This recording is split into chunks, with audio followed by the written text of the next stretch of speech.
Okay, hello, fourth graders. This is Mr. Passafume once again coming to you live with a test review.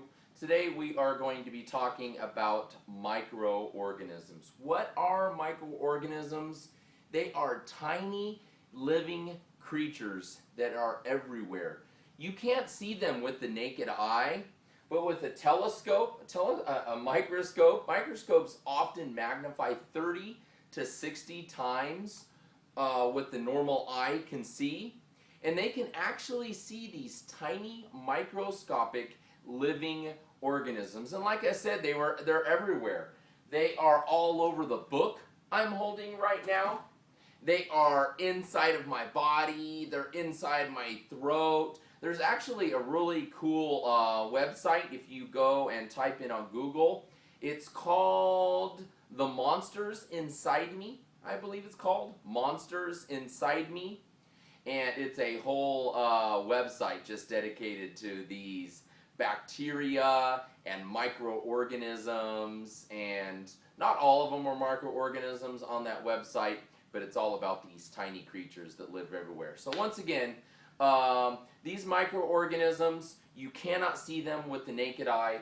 You have to use a microscope to see them, and they're everywhere. They're in the book that you're holding, and they live inside your body. They live in lakes, ponds, streams, in volcanoes, and that sort of thing, okay?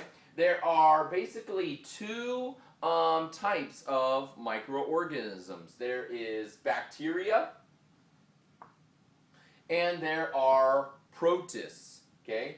When we look at the bacteria, these are some of the tiniest or smallest microorganisms. Some of them are helpful, and some of them are actually harmful for human beings. They cause illness, okay? So some bacteria are bad. They cause illness. Some bacteria are helpful, actually. They help human beings swallow food. And some bacteria actually help fight disease. That's pretty much it as far as knowing what bacteria are. Just know that they're one of the smallest kinds of microorganisms. Another kind of microorganisms is called protists. Same kind of thing. Some are helpful and some are bad and can cause disease. One of the reasons that protists are helpful is because they're a little bit bigger than bacteria, and so they can actually eat bad bacteria. You can see this protist Pac-Man here eating these smaller bacteria. Okay, let's go ahead. Oh, it's also, you should know that these protists, they're different than bacteria. One, because they're larger than bacteria, and also protists have special structures inside of them that help them do special jobs. They also have parts that help them to make food, and they even have parts that help them make new protists. So they have a reproduction part of them that bacteria do not have. Now, let's talk about how some microorganisms are producers, some are consumers, and actually some types of microorganisms are both producers and consumers. The producers are algae, okay? And they live in lakes and ponds, and they are protists. The reason they are producers is because they can make their own food. So producers, and they one kind of microorganism that is a producer is algae. And an algae is a protist. Where do algae live? They live in water. Why are they producers? Is because algae can make their own food. Now, a microorganism that is a consumer is what's the best way to stand here? The microorganism that is a consumer is the amoeba.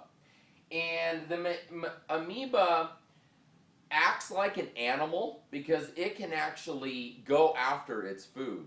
Whereas in the algae, it cannot travel, it cannot move. That's why it's a producer. It has to make its own food. The amoeba, on the other hand, it's a consumer and is very animal-like. It can actually go after its food. And if you look at this picture here, the amoeba can actually mold and shape its body to surround its victim before it eats it. Okay, so that once again, the consumer, a type of microorganism that is a consumer, is the amoeba. It is very animal-like, and it surrounds its victim by molding and shaping and moving around it. Let's see here. One type of microorganism that is both a consumer and a producer is the euglena.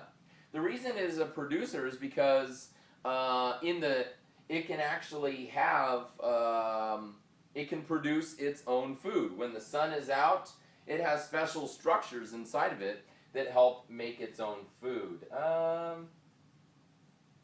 Okay, so yeah, the euglena carries out photosynthesis just like a plant does. That's why it's a producer. The reason it is a consumer is because it has like a little tail.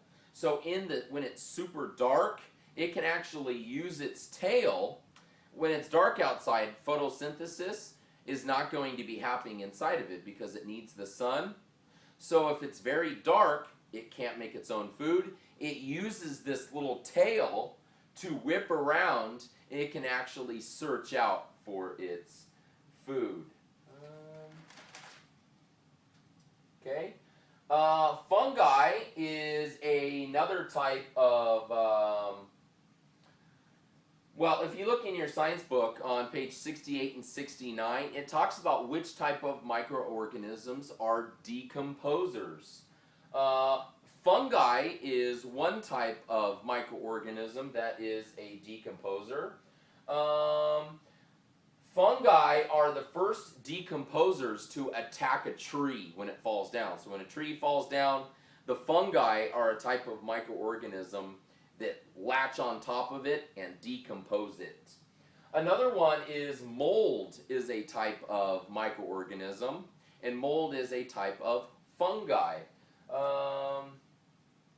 In forests, mold clings to dead wood and breaks it down. So once again, in forests, mold attacks dead wood and breaks it down. So mold is a type of fungi. Fungi is a type of microorganism, and it is a decomposer. Bacteria might take over. There's billions of bacteria in soil, and they break down food as well. They are decomposers.